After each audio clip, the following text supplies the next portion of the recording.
Hello guys, most welcome to my channel. Hello guys, my name is CA Nisha Sharma. आज हम fair value gap ये concept समझेंगे। YouTube में बहुत अलग अलग तरीके से ये समझाया जा रहा है, लेकिन असल में फेयर वैल्यू गैप कंसेप्ट तो हर कोई बता रहा है, लेकिन एक्चुअल में उसे ट्रेड कब और कैसे कहाँ करना है और कहाँ नहीं करना है ये कोई नहीं बता रहा है। तो आज हम यही कंसेप्ट बहुत डिटेल से और अच्छे से समझेंगे कि एक्चुअल में फेयर वैल्यू गैप कहाँ है और असल में फेयर वैल्यू गैप में हमें ट्रेड कहाँ पे लेना है, एंट्री कहाँ बनाना है और एंट्री कहाँ नहीं बनाना है। वीडियो आगे बढ़ने से पहले प्लीज चैनल को सब्सक्राइब करना ना भूलें। अब हम समझते हैं फेयर वैल्यू गैप क्या है। जब सडन कोई बहुत बड़ा स्पाइक आता है, जैसे बहुत बड़ा आपने देखा होगा, ऐसे सडन स्पाइक आता है, यहाँ बिल्कुल भी कोई गैप या रिट्रेस नहीं होता है। सडन एक बड़ा स्पाइक आता है, ऊपर उसके ऊपर और आता है, नीचे भी एक नीचे से आ रहा होता है। एटलीस्ट 3 कैंडल एक साथ बनती है। जब भी 3 कैंडल एक साथ बनती है तब एक इम्बैलेंस क्रिएट होता है। एक्चुअल में वो एक सडन, जो बड़े बड़े इन्वेस्टर है पोजीशन लेते हैं, वो सडन एक स्पाइक देते हैं। वहां पे कोई भी ऐसा जो बायर सेलर छूट गए हैं, उनका ट्रेड पोजीशन बनी नहीं है, मतलब उन्होंने अपने ऑर्डर्स लगाए हैं बट वो एग्जीक्यूट नहीं हुए हैं। आपने कई दफा देखा होगा कि आपने अपने ऑर्डर्स लगाए हैं बट वो एग्जीक्यूट नहीं हुए हैं, सडन ऊपर चला जाता है। ट्रिगर ऑर्डर कई बार एग्जीक्यूट नहीं होते, तब वह वापिस उस ट्रिगर ऑर्डर या पोजीशन को एग्जिस्ट करने के लिए नीचे आता है। लेकिन उसके बीच में जो फेयर वैल्यू गैप क्रिएट होता है, उसी को फेयर वैल्यू गैप के नाम से कह दिया। एक्चुअल में वहां पे बहुत सारी पोजीशन एग्जिस्ट नहीं होती, एंट्री नहीं होती और एग्जीक्यूट नहीं होती, इसीलिए वो इम्बैलेंस क्रिएट हो जाता है स्पाइक के कारण। तो अब हम ये थ्योरी हमने समझ ली, अब हम चार्ट में देखेंगे कि एक्चुअल में ये होता क्या है। इसका थोड़ा सा थ्योरी समझ लेते हैं। इम्बैलेंस क्रिएट होता है, इसमें 3 कैंडल बनती है और इसमें एक गैप फिल करने के लिए वापस रिट्रेस होता है। तो वो कैसे होता है वो देखेंगे, और हमें कब ट्रेड लेना है, कौन से सपोर्ट और रेजिस्टेंस में, और एंट्री कब लेना है और एग्जिट कब लेना है। तो यहाँ चलते हैं 5 मिनट के निफ्टी के चार्ट में। ये आज का चार्ट है। एक्चुअल में ये चार्ट आज का है, लाइव चार्ट है, मतलब अभी अभी मार्केट क्लोज हुआ है। तो अब आप यहाँ पे देखें कि फेयर वैल्यू गैप क्या होता है, मैं आपको समझाती हूँ। यहाँ पे आप देखें कि ये एक एक कैंडल, ग्रीन कैंडल क्लोज हुई। अगर हम अपसाइड के लिए देख रहे हैं तो हमें बुलिश फेयर वैल्यू गैप देखना है। और एक बहुत बड़ी स्पाइक, 5 मिनट की कैंडल की स्पाइक आई, दूसरी कैंडल की स्पाइक इसके आगे आई, लेकिन ये पूरी नीचे नहीं आई। तो फेयर वैल्यू गैप कैसे क्रिएट हुआ? ये जो एक कैंडल का जो हाई पॉइंट है, ये वाला हाई पॉइंट, और दूसरी जो थर्ड कैंडल है, हमें 3 कैंडल चाहिए। हमें फेयर वैल्यू गैप के लिए 3 कैंडल चाहिए। फर्स्ट कैंडल, सेकंड और ये थर्ड। जो थर्ड कैंडल है उसका लो और जो फर्स्ट कैंडल है उसका हाई हमें मार्क कर लेना है, और ये हमारा फेयर वैल्यू गैप बन गया। ये लेवल हमारा फेयर वैल्यू गैप बन गया। ये हमें बुलिश फेयर वैल्यू गैप इसको कहेंगे। अब ये देखें, फिर से यहाँ पे एक छोटा सा मिनी सा फेयर वैल्यू गैप यहाँ फिर क्रिएट हो गया। ये देखें, यहाँ पे इसका फर्स्ट कैंडल का, यहाँ पे जो बना है फर्स्ट कैंडल का हाई, सेकंड कैंडल और ये थर्ड कैंडल का लो। तो ये फिर से यहाँ पे इतना फेयर वैल्यू गैप बन गया है। तो अब ये सडन जब भी ट्रेड ऐसा पोजीशन बनती है तो हम इसे फेयर वैल्यू गैप कहते हैं। अब क्या होता है, यहाँ पे मार्केट फिर से इस पॉइंट को, गैप को फिल करने के लिए वापस रिट्रेस करता है।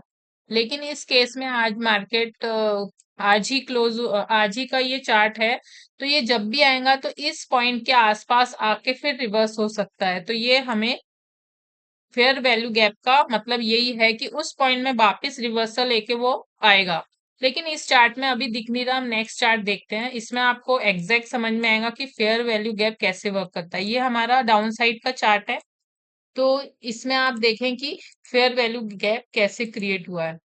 ये फर्स्ट कैंडल बना है, ये 5 मिनट का बहुत बड़ा कैंडल बना है, ये थर्ड कैंडल। अब फर्स्ट कैंडल जो बना है उसका लो मार्क करेंगे डाउन अगर देख रहे हैं तो, और थर्ड कैंडल का हम लोग हाई मार्क करेंगे अगर हम डाउन के लिए जा रहे हैं। तो ये एक बियरिश फेयर वैल्यू गैप बन गया, ये बियरिश फेयर वैल्यू गैप गया, इतना बड़ा गैप। मार्केट यहाँ पे बहुत सारे ऐसे ऑर्डर्स होंगे, ऐसे एंट्री एग्जीक्यूट नहीं हुए होंगे, और ये सडन यहाँ तक के एक बिना कोई एग्जीक्यूशन के ये स्पाइक के चलते ये यहाँ तक आ गया। अब देखिए यहाँ पे एग्जैक्ट फेयर वैल्यू गैप, यहाँ पे बड़े बड़े ट्रेडर्स की एंट्री हुई है, और वह जो बड़े ट्रेडर्स हैं, फाइनेंशियल इंस्टीट्यूशनल जो ट्रेडर्स हैं, वो जो एक साथ एंट्री नहीं लेते, वो वापिस इस गैप को फिल करने के लिए यहाँ पे आते हैं। अब देखें ये एग्जैक्ट फेयर वैल्यू गैप यहाँ बना, वापिस यहाँ से गया, ये थर्ड एंट्री के बाद में ही यहाँ से रिट्रेस किया और वापिस फिर डाउन को एक एंट्री बनी, और इसके बाद अच्छा खासा हमको डाउनफॉल मिला है। इसको हम जूम करके देखें कि यहाँ पर ये यहाँ अगर यहाँ भी एंट्री होती तो अच्छा 170 पॉइंट का हमको फेयर वैल्यू गैप मिला है। अब यहाँ पे हमें एंट्री किस पॉइंट में हम ले सकते हैं, तो यहाँ से हमें इसके लिए फिबोनाची टूल की हेल्प लेते हैं।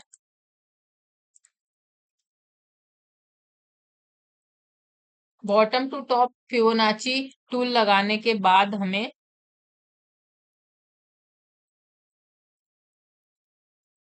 ये वाला बॉटम लेने के बाद हम हमारी एंट्री इस लेवल पे हम अपनी इनिशिएट कर सकते हैं। यहाँ पर एक अच्छा खासा सपोर्ट और यहाँ पर एक रेजिस्टेंस बन रहा है, ये देखें, यहाँ से ये रेजिस्टेंस था, ये रेजिस्टेंस ब्रेक किया, हमारी एंट्री इस पॉइंट पे होना चाहिए, क्योंकि एक्चुअल में प्रॉब्लम यही है कि हमें एंट्री कहाँ लेनी है। अब फेयर वैल्यू गैप तो बन गया, अभी क्या पता यहाँ से रिवर्सल दे दे, क्योंकि मार्केट ऑलरेडी बियरिश था। तो अपने लिए एक एंट्री डिसाइड करना है कि हमें कहाँ एंट्री लेनी है। जैसे ही ये ब्रेक किया, यहाँ से देखें वापिस आपको इसके बाद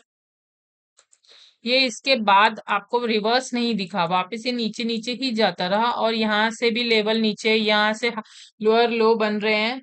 तो एंट्री बहुत इंपॉर्टेंट है। तो जब भी हमारा रेजिस्टेंस रहे या सपोर्ट रहे, तो रेजिस्टेंस के आसपास डाउन की एंट्री देखना, और सपोर्ट के आसपास हमें अप की एंट्री देखना है। बीच में कहीं भी एंट्री नहीं लेना, अगर कहीं बीच में फेयर वैल्यू गैप बनता है तो वहां हम एंट्री नहीं लेंगे। अब यहाँ पे देखें और भी बहुत सारे फेयर वैल्यू गैप बने हैं, जैसे कि एक और मार्क करते हैं हम लोग।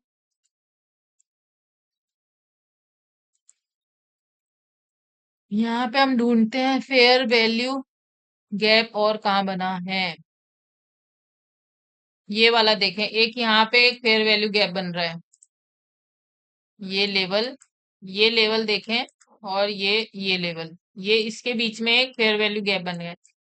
यहाँ पे भी एक रिवर्सल फेयर वैल्यू गैप बना, और यहाँ से भी बहुत अच्छी हमारी एंट्री हो सकती थी।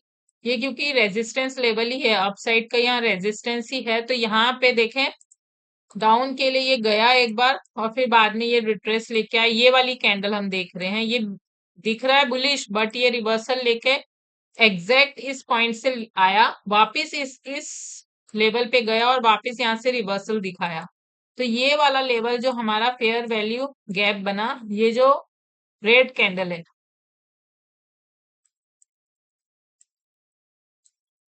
ये एक ग्रीन कैंडल यहाँ पे क्लोज होती है। हम ये वाले पॉइंट से, यहाँ से हमने देखा एक डाउन आया, फिर वापस यहाँ पे रिट्रेस किया, और फिर यहाँ से वापस मोमेंटम, एक अच्छा मोमेंटम मिला। बार बार देखें यही लेवल से हमें ये रेजिस्ट करता दिख रहा है। तो यहाँ पे हमें दो चांस, अगर हम ये मिस भी करते हैं तो यहाँ से हम चांस पकड़ लेते हैं, लेकिन इसका जो ये जो फेयर वैल्यू गैप यहाँ बना है, यहाँ पे ट्रेस भी कर सकता था, अपसाइड मूव भी कर सकता था, इसलिए बड़ा मतलब थोड़ा सा अपने रेजिस्टेंस सपोर्ट पे हमें देखना चाहिए। तो अगर आप यहाँ पे और हम चेक कर लेते हैं, अब जैसे देखें ये वाला fair value,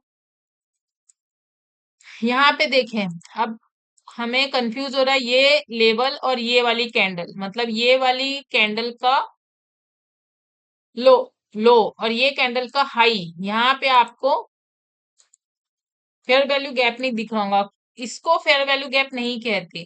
fair value gap exact एक गैप आपको दिखेगा, जो गैप वो फिल करने आएगा। तो इसके और एग्जांपल हम देखते हैं फेयर वैल्यू गैप के। ये देखिए ये भी गैप नहीं बन रहा है प्रॉपर।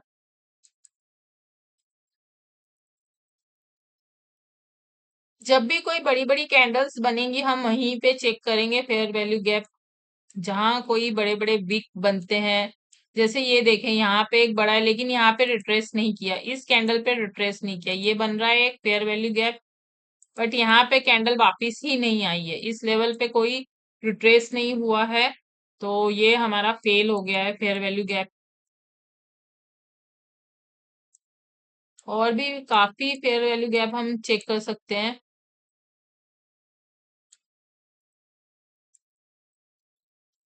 अगर आप लोग फेयर वैल्यू गैप अब भी अगर आपको कंफ्यूजन है तो उसके लिए एक और बहुत सुपर्ब आइडिया है। ये वाला देखें, एक फेयर वैल्यू गैप ये बन रहा है, क्रिएट हो रहा है, यहाँ से यहाँ तक 3 कैंडल बनी है, एग्जैक्ट फेयर वैल्यू गैप बन रहा है यहाँ से देखें, और इसी लेवल पे रिट्रेसमेंट हुआ है, लेकिन यहाँ से रिवर्सल ले लिया है। तो लेकिन ये फेयर वैल्यू गैप बना है, ये और बात है। यहाँ से देखें, यहाँ से थोड़ा सा पॉइंट अच्छा मिला है, ये वाला लेवल देख सकते हैं। अब ये 75 पॉइंट यहाँ से मोमेंटम दिया है, तो चांसेस हाई है। अब यहाँ पे ट्रेड कैसे एंट्री करेंगे, यहाँ पे आप पीछे देख सकते हैं, ऑलरेडी हमारा सपोर्ट का लेवल था और यहाँ हमारी एंट्री एग्जैक्ट एंट्री बन सकती थी। तो ये जैसे ही ये लेवल ब्रेक किया, 5 मिनट का कैंडल यहाँ क्लोजिंग दी, यहाँ पे आपका ट्रेड बन सकता था, ये वाले लेवल पे, ये लेवल पे आपका ट्रेड सेट हो जाता। अगर आप चाहे तो यहाँ पे अपना स्टॉप लॉस रख लेते, चाहे तो आप यहाँ पे अपना स्टॉप लॉस रख सकते थे। इसके बाद ये मोमेंटम बहुत शानदार रैली हमको यहाँ दी है। तो ये फेयर वैल्यू गैप फ्रेंड्स आपको समझ में आया होगा कि फेयर वैल्यू गैप एक जो गैप इम्बैलेंस क्रिएट हुआ है उसको फिल करने के लिए उसी जोन पे वापस आता है। कई बार नहीं आता है, लेकिन ये बीटीसी में बहुत अच्छा वर्क करता है। आप बीटीसी में बड़े बड़े लेवल्स फाइंड आउट करते हैं तो देखते हैं, तो उसमें बहुत अच्छा वर्क करता है। और दूसरी चीज, इसको हमेशा सपोर्ट एंड रेजिस्टेंस में ही ट्रेड इनिशिएट करना चाहिए, भले कितने भी फेयर वैल्यू गैप बनते हैं उसको अवॉइड करें, बिल्कुल अवॉइड करें, नहीं तो आपकी बहुत ज्यादा चांसेस है फंसने के इंडियन मार्केट में। अब हम, अगर आपको कंफ्यूजन है तो आप fair value gap trading view में सीख सकते हैं। देखें, यहाँ पे आपको एग्जैक्ट एक इंडिकेटर है, ये इंडिकेटर में जाएं आप, ये इंडिकेटर है, यहाँ पे आप इंडिकेटर टाइप करें, fair value gap, fair fair value gap lux algo का, ये आप टाइप करें। और आपको अगर कंफ्यूजन है तो आप यहाँ देख सकते हैं। देखें, ये निफ्टी 50 का चार्ट है। अब यहाँ मैं आपको 2-3 और एग्जांपल देती हूँ फेयर वैल्यू गैप के। तो यहाँ पे पहला एग्जांपल तो ये बहुत गैप अप हुआ है, यहाँ पे क्रिएट कर दिया है। अब दूसरा एग्जांपल हम देखते हैं, ये देखें, इसमें बहुत शानदार तरीके से इसने क्रिएट किया एक लेवल, ये देखें, ये फेयर वैल्यू गैप एग्जैक्ट बना है और यहाँ से यहीं रिट्रेस करके यहाँ से अपसाइड मोमेंटम दिया हुआ है। कितना शानदार ये हमको प्रिडिक्शन दिया है इसमें। अगर यहाँ पे हमारी एग्जैक्ट सपोर्ट पे, ये सपोर्ट है, यहाँ एग्जैक्ट एंट्री होती तो ये हमें वर्क करता, और इसका जो स्टॉप लॉस होता यहाँ से गया है, ये कैंडल के लो पे यहाँ कहीं, इसके नीचे कहीं हमारा स्टॉप लॉस लो होता और हमको एग्जैक्ट हमारा रिस्क रिवार्ड रेशियो यहाँ पे बनता। इसके बाद देखें, फिर से ये फेयर वैल्यू गैप क्रिएट हुआ है, एक फेयर वैल्यू गैप ये वाला क्रिएट हुआ है, इसमें अच्छा सा प्राइस एक्शन बना है। और यहाँ पे एग्जैक्ट इस पॉइंट पे अगर एंट्री होती तो वापिस हमको एक अच्छा सा रिस्क रिवार्ड रेशियो मिलता। तो यहाँ पे अच्छा बना है। अब हम रिवर्सल का भी देख लेते हैं, एक मतलब साइडवेज, ये जो हमने अपना बताया था, जो हमने अपने चार्ट पे भी एक बताया था, ये यहाँ से इसने गैप लिया 28 तारीख का ये, तो यहाँ से एक अच्छा खासा फेयर वैल्यू गैप है। यहाँ से अगर आप कहीं भी एक अपना पॉइंट सर्च करके एंट्री ले लेते हैं यहाँ पे, तो ये भी फेयर वैल्यू अच्छे से वर्क किया है डाउन के लिए। रिट्रेसमेंट हर बार हो फ्रेंड्स ये जरूरी नहीं है, बस आपको ये याद रखना है अपना सपोर्ट रेजिस्टेंस। और अगर वो भी कंफ्यूजन होता है तो आपको अपना फिबोनाची टूल यूज करके कि एग्जैक्ट आपका रिस्क रिवार्ड बन रहा है तो ही एंट्री लेना है, ये सबसे इंपॉर्टेंट बात है। कहीं भी फेयर वैल्यू गैप बन रहा, देखें यहाँ रिवर्सल वापस लेने आया ही नहीं, यहाँ पे कितना अच्छा फेयर वैल्यू गैप बना है, यहाँ पे चाहता तो आके ऐसे जाता, गया ही नहीं वापस। तो रिवर्सल रिट्रेस हुआ ही नहीं यहाँ पे, तो ये अवॉइड हो गया, यहाँ करना ही नहीं हमको। तो ऐसे कई मौके आपको मिलेंगे। चलिए हम 15 मिनट के चार्ट में एक बार चेक करते हैं, या 1 मिनट के चार्ट में देखते हैं फेयर वैल्यू गैप। 1 मिनट के चार्ट में यहाँ देखें, बट ये रिवर्सल तो दिया ही नहीं है इसमें फेयर वैल्यू गैप। बनाए। देखें यहाँ बहुत सारे 1-1 मिनट के चार्ट में रिवर्सल, कहीं से कोई रिवर्सल नहीं आया है। फिर हम देखेंगे 10 मिनट के चार्ट में कहीं कोई फेयर वैल्यू गैप। 15 मिनट का देख लेते हैं हम।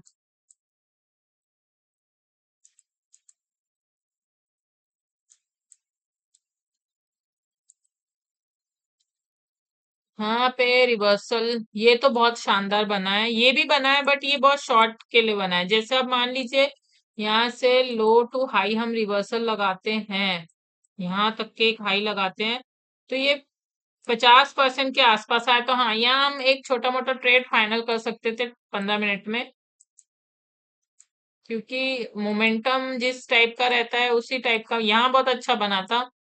यहाँ भी कोई थोड़ा बहुत बना था, पर ये थोड़ा सा रिट्रेस किया है, यहाँ पे बिल्कुल भी रिट्रेस नहीं किया है फेयर वैल्यू गैप।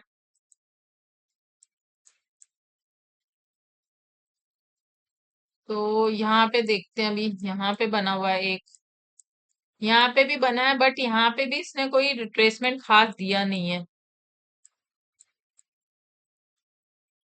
तो ऐसे ही छोटे छोटे लेवल अगर आप इसमें सीखते हैं प्रॉपर तरीके से, आपको अगर सीखना है तो ट्रेडिंग व्यू ओपन करें।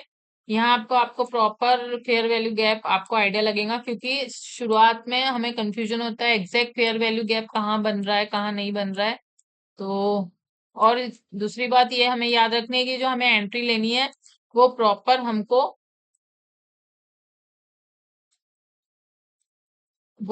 हमको कहाँ लेनी है, अपने सपोर्ट एंड रेजिस्टेंस में। जैसे अब देखें ये रेजिस्टेंस है, यहाँ पे देखें 1 आवर का चार्ट है ये, 1 आवर के चार्ट में यहाँ कहीं रेजिस्टेंस है और यहाँ से फेयर वैल्यू गैप बना है, तो ये वापस यहाँ तक के रिट्रेस किया है। यहाँ बहुत शानदार 1 आवर के चार्ट में आप चेक कर सकते हैं इसको।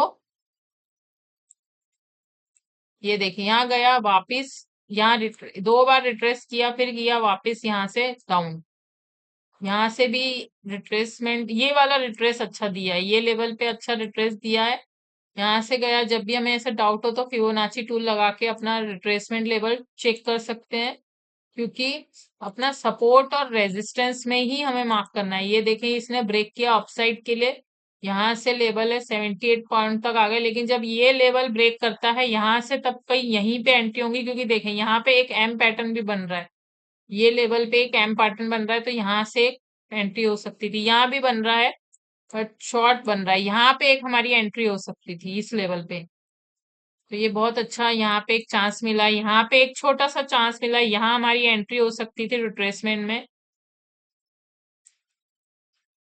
ये बाइंग का यहाँ पे तो बना ही नहीं है, आया ही नहीं है उस लेवल पे रिट्रेस करने, कुछ करने आया ही नहीं है। तो गाइस ये हमारा फेयर वैल्यू गैप है। मैंने बहुत सरल और सिंपल भाषा में आपको समझाया है, टेक्निकल लैंग्वेज यूज ही नहीं की है। आई होप कि आपको बहुत अच्छे से डिटेल में फेयर वैल्यू गैप समझ में आया होगा। फेयर वैल्यू गैप में सिर्फ 3 बातें याद रखना है, ये इम्बैलेंस क्रिएट करता है, सडन स्पाइक देता है, और वहां पे एक गैप क्रिएट होता है। उस गैप को भरने के लिए मार्केट उस पॉइंट तक फिर से रिवर्स होता है और वापस वहां से अप ट्रेंड होता है। अगर अप ट्रेंड है तो, अगर डाउन ट्रेंड है तो वापस वहां आएगा, रिट्रेस करेगा, फिर वहां से डाउन ट्रेंड के लिए मूव करेगा। और हमेशा सपोर्ट एंड रेजिस्टेंस में एंट्री लेनी है, हड़बड़ी नहीं करनी है कि बस अभी फटाफट फेयर वैल्यू गैप बन गया तो हम एंट्री देखेंगे। वहां एक लाइन मार्क कर दें, एक बॉक्स बना दें और अपनी ट्रेड एग्जीक्यूट पूरे अवेयरनेस के साथ करें। और सबसे इंपॉर्टेंट बात, टेस्टिंग करके देखें, पेपर टेस्टिंग करके देखें, पेपर ट्रेड करके देखें, अलग अलग तरीके से बैक टेस्टिंग करें, उसके बाद ही अपना ट्रेड एग्जीक्यूट करें। तो ओके गाइस, अगर वीडियो से सच में कुछ सीखने मिला तो कमेंट करके जरूर बताएं, और प्लीज सब्सक्राइब करना ना भूलें चैनल को, और बेल आइकॉन क्लिक करें ताकि आपको जब भी वीडियो आए तो सबसे पहले वीडियो आपको मिले देखने। तो thank you so much guys, मिलते हैं नेक्स्ट वीडियो में। Thank you so much.